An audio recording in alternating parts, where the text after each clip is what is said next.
Let's look at the force done by the frictional force. So let's imagine an object is moving or accelerating in this direction, which is our dr. Let's align it so that it's our dx. And obviously we know, so from position x1 to position x2, so we know that our dr is going towards the right. Now we know from the property of the frictional force that this force is always opposite to the direction of motion. Therefore, by definition, we know that the frictional force is going to be going towards the left in this particular case. So we know from the definition of work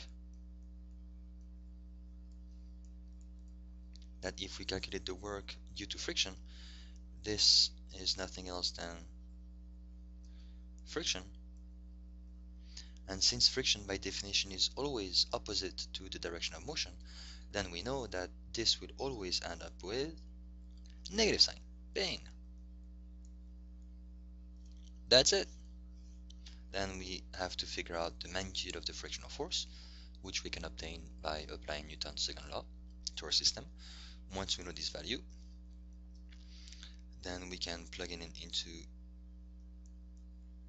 this equation, this integral, integrate, done.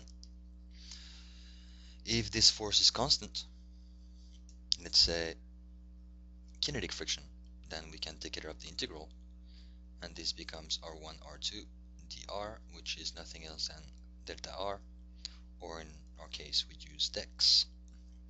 Therefore, the work due to kinetic friction would be nothing else than the magnitude of the kinetic frictional force times the displacement, delta x, with a negative sign, because again we know that the kinetic friction is always opposite in direction with respect to the displacement of the object. So the work done by a frictional force is always negative.